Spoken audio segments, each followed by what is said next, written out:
Ruchi Sharma, Principal, the Hazel Moon School.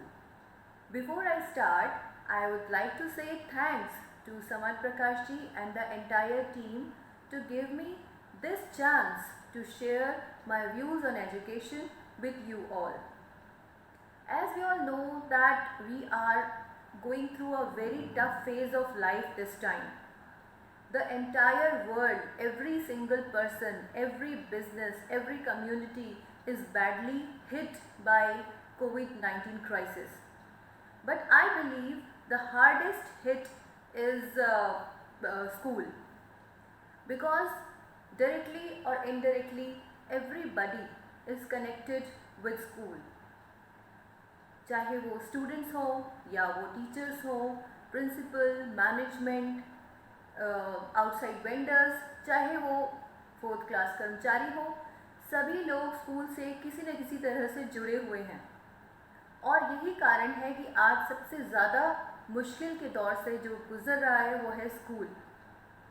तो आज हम इन्हीं बातों पे चर्चा करेंगे, और जो बहुत से लोगों के मन में सवाल है कि लॉकडाउन के दौर में एजुकेशन कैसे इफ़ेक्टिवली हम चलाएं, या पोस्ट कोविड स्ट्रैटेजीज़ क्या होंगी, आज हम उन्हीं के बारे में डिस्कस करेंगे।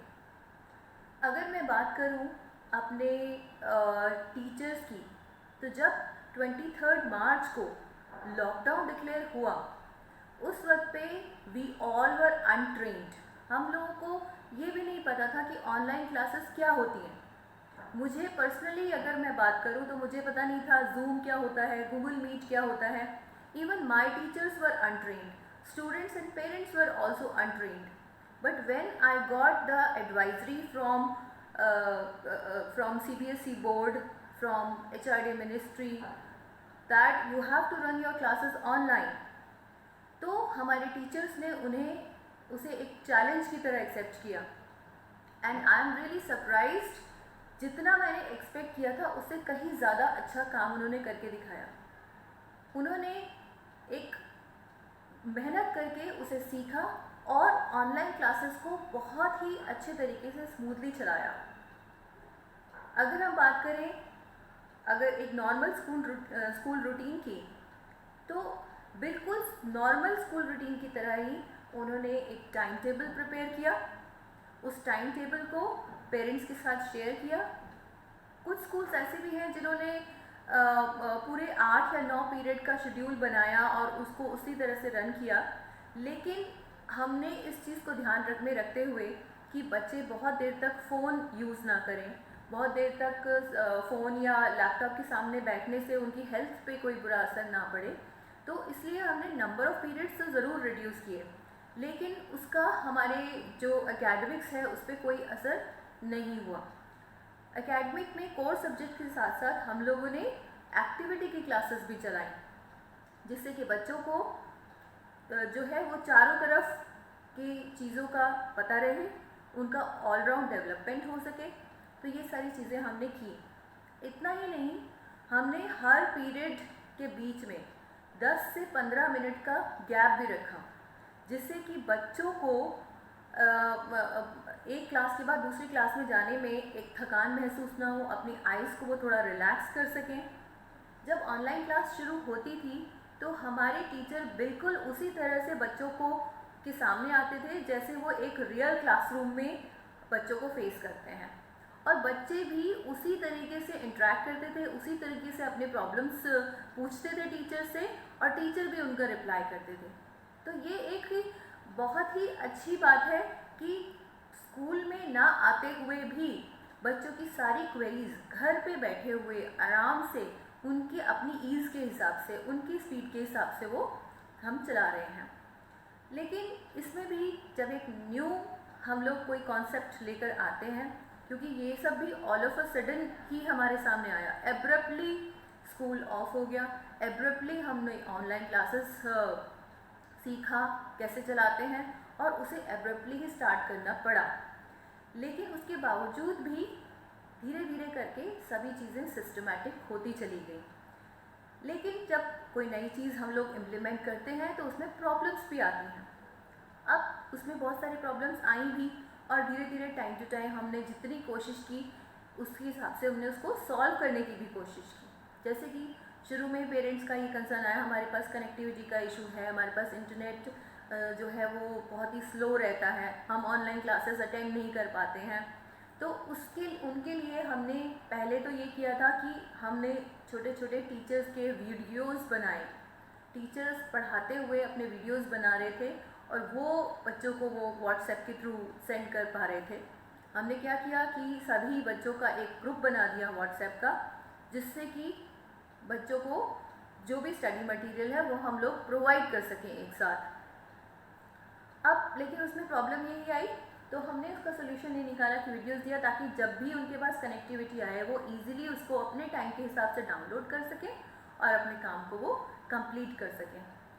लेकिन ऑनलाइन क्लासेस में ये प्रॉब्लम आ रही थी, कुछ पेरेंट्स का ये कहना था कि हमारे पास फ़ोन एक ही है और घर में बच्चे ज़्यादा हैं, तो हम सबको एक साथ लाइव क्लास कैसे अटेंड कराएं। प्रॉब्लम जेन्युइन थी, तो हमने इसका भी सॉल्यूशन निकाला। हमने उनको ये सजेस्ट किया कि आप एक बच्चे को, जो कि घर में बड़ा बच्चा है, उसको आप लाइव क्लासरूम अटेंड करवाइए, और जो दूसरा बच्चा है उसको हमने जो उसकी ऑनलाइन क्लास हो रही थी उसकी रिकॉर्डिंग करके उसको बाद में उनके साथ शेयर किया। और इसके अलावा जितना भी मटेरियल क्लास में जो भी टीचर ने पढ़ाया था वो सारा का सारा मटेरियल भी हमने उनके साथ शेयर किया।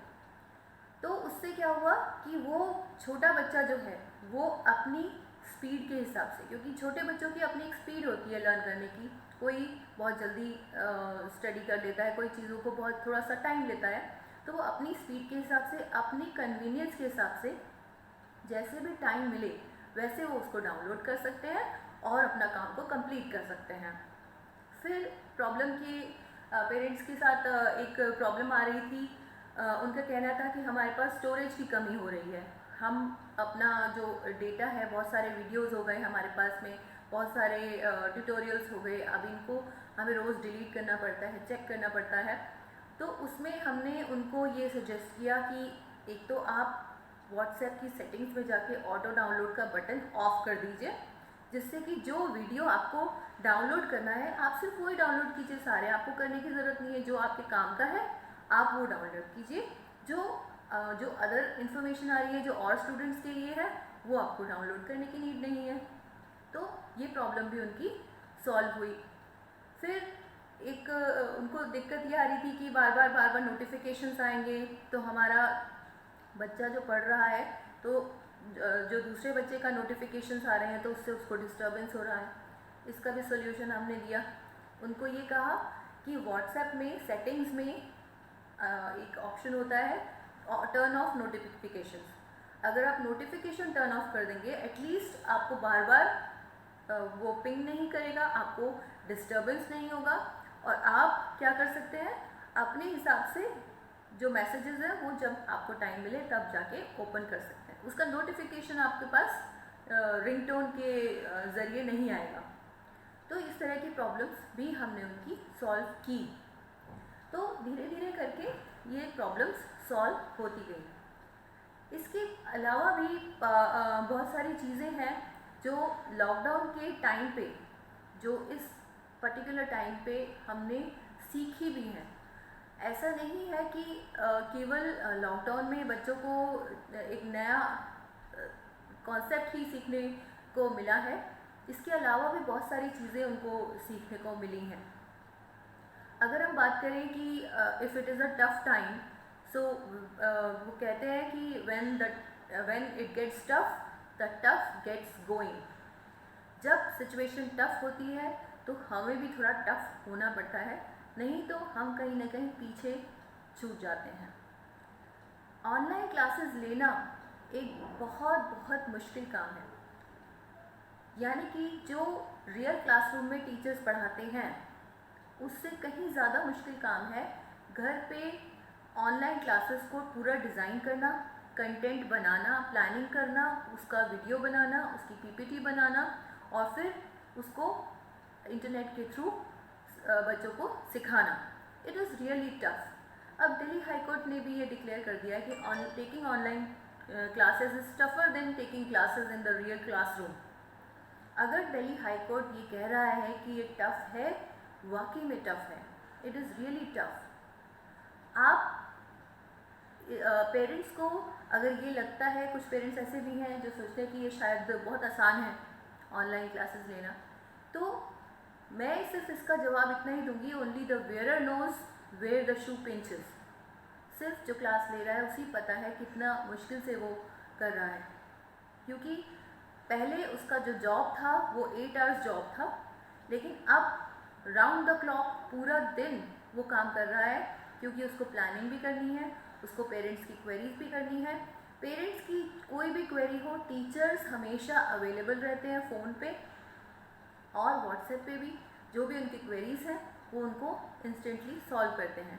इवन टीचर्स का मेरे साथ भी इंटरेक्शन रहता है, क्योंकि मुझे भी बहुत सारी टीचर पेरेंट्स के जो फीडबैक्स आते हैं वो मुझे टीचर्स के साथ शेयर करने होते हैं और उसका सोल्यूशन फाइंड आउट करना होता है। तो हम लोग भी पूरा सुबह से लेकर रात के 9 बजे तक, 10 बजे तक भी हमारा यही डिस्कशन चलता रहता है। तो ये टाइम एक्चुअली में हम लोगों के लिए काफ़ी टफ है। There is a saying that this lockdown time is most enjoyable for the students, tough for teachers and worst for the principal. अगर ये कहा जा रहा है कि it is worst for the principal because we as principal have to plan each and everything. हमें तो हर situation के हिसाब से प्लानिंग करके चलनी ही है। अब अगर हम बात करते हैं पोस्ट कोविड की, यानी कि जब स्कूल खुल जाएंगे, अगर हमारे पास गवर्नमेंट के ऑर्डर्स आ जाते हैं कि आप स्कूल खोल सकते हैं, बच्चों को आप स्कूल में बुला सकते हैं, तो हमें उसकी भी प्लानिंग करके चलनी है उसमें। लेकिन मेरा ये सजेशन रहेगा बाकी के स्कूल प्रिंसिपल्स के लिए भी कि सबसे पहले तो हमें पेरेंट्स को कॉन्फिडेंस में लेना ज़रूरी है। सबसे पहले हमें कम्युनिकेट करना ज़रूरी है पेरेंट्स के साथ में कि उनका क्या व्यू है, क्या वो तैयार है अपने बच्चों को भेजने के लिए। सबसे पहले वो करना ज़रूरी है। उसके बाद प्लानिंग, जो प्लानिंग हम लोगों की है वो बहुत ज़्यादा ज़रूरी है, क्योंकि ये एक बहुत क्रूशियल टाइम है हमारे लिए भी और पेरेंट्स के लिए भी। सबसे पहला जो प्रायोरिटी कंसर्न है वो है हेल्थ ऑफ आवर स्टूडेंट्स। एक भी बच्चा हमारा ऐसा नहीं होना चाहिए जिसको हेल्थ इश्यूज़ हों, तो उसके लिए हमें सबसे ज़्यादा प्लानिंग करने की नीड है। उसके लिए जो हमारी प्लानिंग है वो ऑलरेडी हो गई है। हमारा स्कूल पूरी तरह से तैयार है। हमने क्या क्या तैयारियां की हैं वो मैं आपको शेयर करती हूँ। सबसे पहले मैं आपको ये एडवाइस करूँगी कि आप अपने स्टाफ की, ख़ास तौर पे 4th क्लास एम्प्लॉयज़ की, ड्राइवर्स की, उसकी हमें पूरी तरह से ट्रेनिंग लेनी चाहिए। उनको एक्स्ट्रा ट्रेनिंग देने की ज़रूरत है कि कैसे वो और ज़्यादा सफाई से काम करें। उनको स्पेयर ग्लव्स, जो डिस्पोजेबल ग्लव्स होते हैं, और मास्क परमानेंटली पहनने की और उनको एक प्रोवाइड करने की हम लोगों की जो स्ट्रैटेजी है उस पर हम लोगों ने काम किया है। ड्राइवर्स को ये साफ तौर पे इंस्ट्रक्शन है कि जब भी जो बच्चे ट्रांसपोर्ट यूज़ करते हैं उस वक्त पे आपको ग्लव्स और मास्क पहने रहना चाहिए। हर बच्चे की थर्मल स्कैनिंग होगी वैन में चढ़ने से पहले, और उसके बाद जब उतरेगा तो स्कूल में उसका पूरा सैनिटेशन होगा, उसके बाद ही वो स्कूल प्रीमाइसेस में एंटर करेगा। स्कूल में भी हम लोगों ने 2 से ज़्यादा एंट्री गेट्स बनाए हैं और वहाँ पर हमने उतने ही गार्ड्स अपॉइंट किए हैं ताकि बच्चों को मल्टीपल एंट्रीज हो तो सोशल डिस्टेंसिंग वो मेंटेन कर पाएँ। इसके अलावा भी जगह जगह पे हमने सैनिटेशन स्टेशंस बनाए हैं जहाँ पर कि सैनिटाइज़र्स वगैरह की हमने अरेंजमेंट किया है। तो इस तरह से हमने सारा अरेंजमेंट किया है। बच्चों के लिए गाइडलाइंस हमने बना दी हैं कि स्कूल जब भी आए, अब आज के दौर में sharing is no more caring.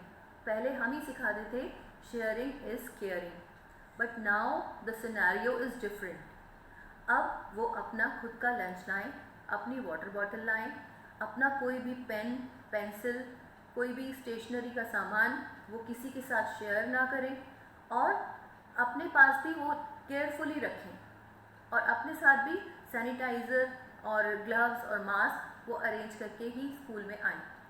Teachers को भी यही इंस्ट्रक्शन दिए गए हैं क्योंकि बच्चे हर टाइम टीचर को फॉलो करते हैं, जैसा उनका टीचर कर रहा है उनको वैसा ही करना होता है। तो इसलिए टीचर्स को सबसे ज़्यादा ज़रूरी है सोशल डिस्टेंसिंग फॉलो करने का, वो भी अवॉइड करें, ग्रुप में लंच ना लें, सेपरेटली करें और इवन प्लानिंग के टाइम पे भी वो बिल्कुल सेपरेटली बैठें। कॉपी चेकिंग के टाइम पर ख़ास तौर पर उनको ये हमने एडवाइस किया है कि वो ग्लव्स, जो डिस्पोजेबल ग्लव्स होते हैं, वो पहन के ही कॉपी चेक करें, because in case if any notebook is may infected, अगर कोई भी कॉपी है वो अगर इन्फेक्टेड हो सकती है तो वो डायरेक्टली उनका टच उसमें ना हो।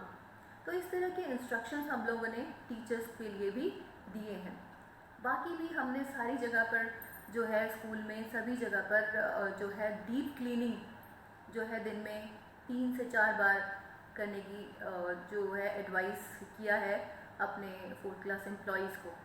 किसी भी क्लास में हम लोगों ने मैक्सिमम 15 बच्चे बिठाने के लिए ही इंस्ट्रक्शंस दिए हैं। उसका सीटिंग अरेंजमेंट भी हम लोगों ने इसी तरह से किया है कि एक क्लास में 15 से ज़्यादा बच्चों को हम नहीं बिठाएंगे। तो ये तो हमारी प्लानिंग है, लेकिन बहुत सारे पेरेंट्स के मन में इस तरह के भी सवाल आते हैं कि कैसे हमारे बच्चे जब स्कूल आएंगे तो कैसे करेंगे, क्या उनकी स्कूल की प्लानिंग रहेगी।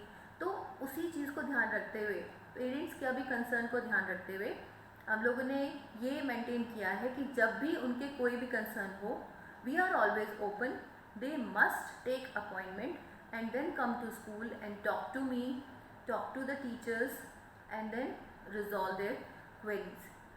कोई भी अनवांटेड पर्सन की एंट्री हमने थोड़ी रिस्ट्रिक्ट की है। अगर किसी ने पहले अपॉइंटमेंट नहीं लिया है या कोई ऐसा पर्सन है जो अचानक से आया है मिलने के लिए, तो हम उसकी एंट्री स्कूल में नहीं होने देंगे। इस तरह के इंतज़ाम हम लोगों ने स्कूल में किया है। लेकिन मेरा जो है मेरी गवर्नमेंट से यही रिक्वेस्ट रहेगी कि वो बहुत ही जल्दी हमें इंस्ट्रक्शंस, क्लियर इंस्ट्रक्शंस उनकी तरफ से हमें आने चाहिए कि अब हम ख़ास तौर पे छोटे बच्चे यानी कि अप टू 8th तक के जो बच्चे हैं उनका एकेडमिक सेशन हमें किस तरह से रन करना है। बाकी अरेंजमेंट की जहाँ तक बात है, जो अरेंजमेंट्स है वो place to place, school to school depend करता है, उनकी स्ट्रेंथ पे डिपेंड करता है कि उनको अपने हिसाब से कितने अरेंजमेंट करने चाहिए। जैसे कि अगर मैंने अपने स्कूल में 12 सैनिटाइजिंग मशीन्स लगाई हैं, इंस्टॉल किया, हो सकता है कुछ स्कूल्स ऐसे होंगे या जो कि 2 या 3 ही मशीन्स इंस्टॉल कर सकते होंगे, या उनकी रिक्वायरमेंट के हिसाब से उनको ज़्यादा मशीन्स की ज़रूरत होगी। तो ये सारी चीज़ें जो हैं वो उनकी अपनी रिक्वायरमेंट पे डिपेंड करती हैं। अब जो हम बात कर रहे हैं कि being the principal we have to plan for every situation. अगर स्कूल खुलता है तो हमने ये प्लानिंग की है। अगर स्कूल खुलने के बाद ऐसा हो सकता है, बहुत से पेरेंट्स होंगे जो अभी स्कूल भेजने के लिए थोड़े से एपरेंट हैं कि हम नहीं अभी भेजेंगे जब तक सब कुछ सिचुएशन बिल्कुल नॉर्मल नहीं हो जाती है। हालांकि school is taking care of all the safety measures. तो उस केस में भी अगर हमारे पास 50% भी बच्चे आते हैं या उससे कम भी बच्चे आते हैं, अगर हमारे पास 8-10 भी बच्चे आते हैं पूरे स्कूल में, तो उनकी सेफ्टी भी हमारे लिए एक प्राइम कंसर्न रहेगी। तो उनके लिए भी हमें पूरे के पूरे सिक्योरिटी और सेफ्टी का इंतज़ाम करना होगा। और दूसरे एंड पे अगर हम ये मान के चलते हैं कि अभी फ़िलहाल स्कूल नहीं खुलेंगे, तो उस केस में हमें कैसे अपने एकेडमिक्स को स्मूथली चलाना है।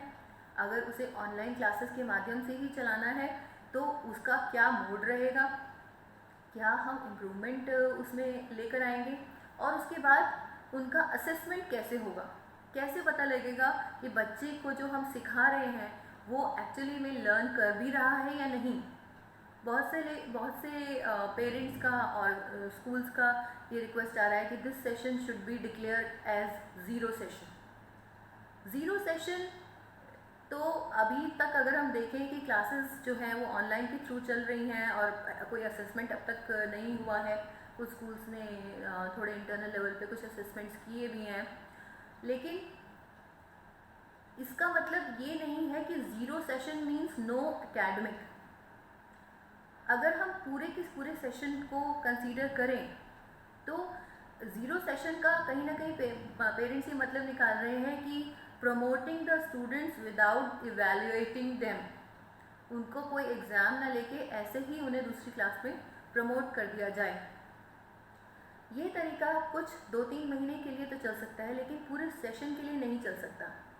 और मान लीजिए अगर हमने ऐसा कर भी दिया, ज़ीरो सेशन क्या मतलब, हमने यही मान लिया कि हम बिना इवैल्यूएशन के पिछले साल के परफॉर्मेंस के बेस पे उन्हें प्रमोट कर दें, तो नेक्स्ट सेशन भी उनको बहुत सारे चैलेंजेस फेस करने पड़ेंगे। एकेडमिक्स में उन्हें बहुत सारी दिक्कतें आएंगी। हो सकता है कि जो वो उन्होंने अब तक करा होगा वो एक साल के इतने बड़े गैप में वो सब कुछ भूल जाएं।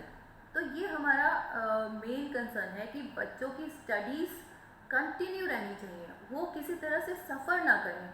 तो इसलिए भी हमें क्लासेस, क्योंकि यही एक तरीका हमारे पास है अपने एकेडमिक्स चलाने का इस सेशन के लिए, या जब तक स्कूल नहीं खुलता तब तक के लिए, तो हमें ऑनलाइन क्लासेस को एक्सेप्ट और अडॉप्ट करना ही होगा। It will be a blended approach even if school will reopen. Online classes will be the part of their curriculum. सब कुछ होगा, सिर्फ फ़र्क इतना होगा कि उस वक्त ऑनलाइन क्लासेस के टाइम पे बच्चे अपने घर पे आराम से बैठ के स्टडी कर रहे हैं, और जब वो स्कूल आएंगे तो स्कूल में नॉर्मली वो सोशल डिस्टेंसिंग मेंटेन करते हुए क्लासेस अटेंड करेंगे।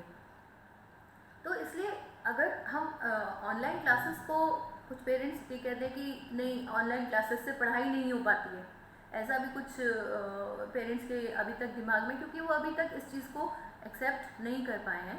तो उनके लिए मेरा यही एडवाइस है कि जितना जल्दी इस फैक्ट को आप एक्सेप्ट कर लें कि that this is the new era of education, यही एक नया अब तरीका है पढ़ाई कराने का, जो कि एक अनसर्टेन टाइम तक और हो सकता है उसके बाद भी कंटिन्यू रहे।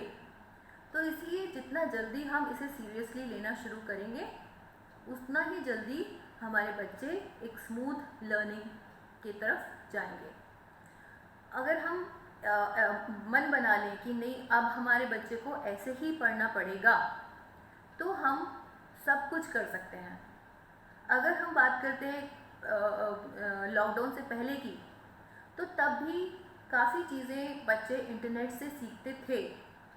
जब भी हम उन्हें कोई प्रोजेक्ट देते थे, जब भी किसी टॉपिक पे उन्हें प्रेजेंटेशन देनी होती थी, उनका पहला ऑप्शन यही होता था गूगल, यूट्यूब या फिर इंटरनेट की दूसरी एप्लीकेशन। तब भी वो सर्च करते थे, तब भी वो वीडियोस के थ्रू सीखते थे, तब भी वो ऑनलाइन मोड से बहुत सारी चीज़ें लर्न करते थे। बस फ़र्क सिर्फ अब इतना है कि अब उनके खुद के टीचर, अपने टीचर जो हैं, वो उनको वीडियोस और ऑनलाइन मोड के थ्रू पढ़ा रहे हैं। सिर्फ फ़र्क इतना है, और वो एक ज़्यादा बेहतर तरीका है। मैं टीचर को इसीलिए एडवाइस करती हूँ कि जब भी आप ट्यूटोरियल बनाएं, यूट्यूब पे बहुत सारे वीडियोस अवेलेबल हैं, वो भी किसी न किसी टीचर ने ही बनाए हुए हैं, किसी दूसरे स्कूल के टीचर्स ने बनाए हुए हैं। लेकिन बच्चा जो है वो आपसे कनेक्टेड है। बच्चा चाहता है कि मेरा टीचर मुझे पढ़ाए। वो एक पर्सनल कनेक्ट तभी बन पाता है जब उसका खुद का टीचर पढ़ा रहा होता है। इवन अगर हम बात करें छोटे बच्चों की, नर्सरी का बच्चा, JKG का बच्चा, वो जब अपने टीचर को देखता है तो वो अपनी मम्मी को कहता है कि मम्मी वो देखो मेरे टीचर, वो ऐसे कर रहे हैं, वो ये वाला एक्शन कर रहे हैं, मुझे भी करना है। तो छोटे बच्चे भी अपने टीचर को देख के खुश होते हैं। तो इसीलिए मैं टीचर को हमेशा एडवाइस करती हूँ कि जब भी एक ट्यूटोरियल भेजें, अगर आप वीडियो बना के भी भेज रहे हैं तो वो अपने खुद के बनाइए, ठीक है। लेकिन क्योंकि क्या होता है कि पेरेंट्स के मन में भी नहीं तो ये आता है कि अरे यूट्यूब से आपने कोई भी वीडियो भेजा है, टीचर खुद नहीं कर रहा है और हमसे एक्सपेक्ट कर रहा है कि हमारा बच्चा करे, और फिर उसका वीडियो भी बना के भेजे, तो which is not possible at all. तो इसीलिए मेरा ये एडवाइस रहता है कि हम हमेशा अपने ही ट्यूटोरियल्स को भेजें। बात आती है टीचर्स की, तो टीचर्स ने इस टफ टाइम में अपना एक जो स्ट्रेंथ दिखाई है वो एक बहुत अप्रिशिएबल है। मतलब मैं हेड्स ऑफ करती हूँ उनको कि कितना मुश्किल काम उन्होंने कितनी जल्दी क्विकली सीख लिया। They are like, according to me, they are like tea bags. Tea bags होते हैं, जब उनको हम हॉट वाटर में डालते हैं then only we come to know their true colours. तो ऐसे ही टीचर्स के साथ भी है, जब उन टफ सिचुएशन वो फेस करते हैं तभी उनका एक्चुअल कलर सामने आता है कि वो कितने, उनके अंदर कितनी स्ट्रेंथ है। और भी मैं उनको एडवाइस करती हूँ कि जैसे मैं एक वीडियो देख रही थी, उसमें difference between bee and honey bee बताया हुआ था, मैंने कहीं पे सुना भी था। तो मैं टीचर्स को एडवाइस करती हूँ कि वो हनी बी बने, ना कि बी बने। हनी बी जो होता है वो फ्लावर से नेक्टर लेता है और उसको जो है वो फ्लावर को भी कोई अनइफेक्टेड रहता है, बहुत कामली उसमें से नेक्टर लेता है और हनी बनाता है। तो हमें एक हनी बी बनना है, ना कि बी जो कि हमेशा ट्रैश को ढूंढता है कहीं ना कहीं। सो इसीलिए मेरा हमेशा टीचर्स को एडवाइस रहता है कि बनना है तो हनी बी की तरह बनो, तभी हम बच्चों का भविष्य निर्माण कर पाएंगे। दूसरा एडवाइस मैं उनको हमेशा ये देती हूँ कि अभी एक्चुअली में एक टफ फेज़ है, हम मानते हैं कि ये बहुत ही मुश्किल सिचुएशन है, बहुत सारे क्राइसिस से वो इस वक्त पे जूझ रहे हैं, but this is the real time to show your attitude, to stand with your school. This is the real time to show your strength. So उसी स्ट्रेंथ के साथ हमें काम करना है। मेरे पास एक कंसर्न आता है टीचर्स का कि how we can communicate with parents. Parents को हम कैसे कन्विंस करें कि वो अपने बच्चों को ऑनलाइन क्लासेस के लिए मोटिवेट करें और उनको सारी क्लासेस वो अटेंड करवाएं। तो उनके लिए मेरा हमेशा यही एडवाइस रहता है कि आप 5C कॉन्सेप्ट फॉलो कीजिए। 5C कॉन्सेप्ट, जिसमें कि पहला C है कम्युनिकेशन। आप सबसे पहले पेरेंट्स के साथ में कम्युनिकेशन बनाइए। आप उनसे कभी भी बात करने में हिचकिचाइए मत, कोई भी कंसर्न है आप उनसे बात कीजिए। दूसरा C है connected, and stay connected with them, क्योंकि they are the one who are looking at you. कोई भी प्रॉब्लम आ रही है, you are directly connected with them, तो एक कनेक्शन एस्टैब्लिश रहना ज़रूरी है।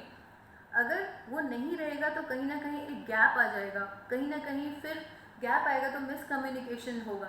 तो इसलिए एक कनेक्ट बनाना बहुत ज़रूरी है। Third C is crystal clear.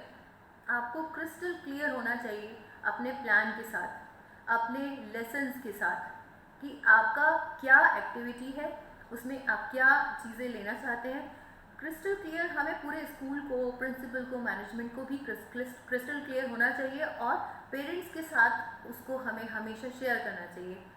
ऐसा नहीं हो कि हमने कुछ प्लान कर लिया, उसको हमने all of a sudden execute कर दिया और पेरेंट्स के साथ उसका कम्युनिकेशन नहीं हुआ। That transparency also is required. उनका भी एक कंसर्न बहुत ज़्यादा ज़रूरी हो जाता है। फोर्थ C मैं बोलूँगी catalyst. We have to be catalyst. Catalyst means we have to accelerate the things. We need to take the initiatives to start the communication or to start the activities, to run the session, whatever it is. We need to be ready for every situation. And the last C is obviously the celebration. Whatever activities children have done, कुछ भी काम उन्होंने करके दिखाया है और अच्छा करके दिखाया है, उसको सेलिब्रेट करना बहुत ज़्यादा ज़रूरी है, उसको मोटिवेट करना बच्चों को बहुत ज़्यादा ज़रूरी है। तो इन्हीं चीज़ों के साथ मैं आपको एडवाइस करती हूँ और कि आप हर चीज़ को एक पॉजिटिव तरीके से लें।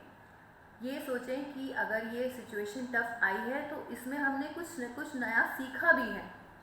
इट डज़ंट मीन कि हम मुश्किल सिचुएशन आ गई तो हम उसको घबरा के और कुछ भी ना करें, बच्चों को स्टेप बैक करा दें कि अभी पढ़ाई भी मत करो, या अभी आप स्कूल नहीं जा रहे तो कुछ भी करना, तो क्लासेस भी नहीं अटेंड करानी है, ऐसा ना करें।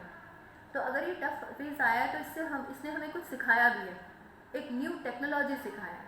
वो कहते हैं tough times are sometimes blessing in disguise. ये ब्लेसिंग्स भी हैं कहीं ना कहीं, जिसमें कि हम नई चीज़ें सीखती हैं। At the end of the day we end up becoming the skilled person. हम एक स्किल्ड पर्सन बन के बाहर निकलते हैं।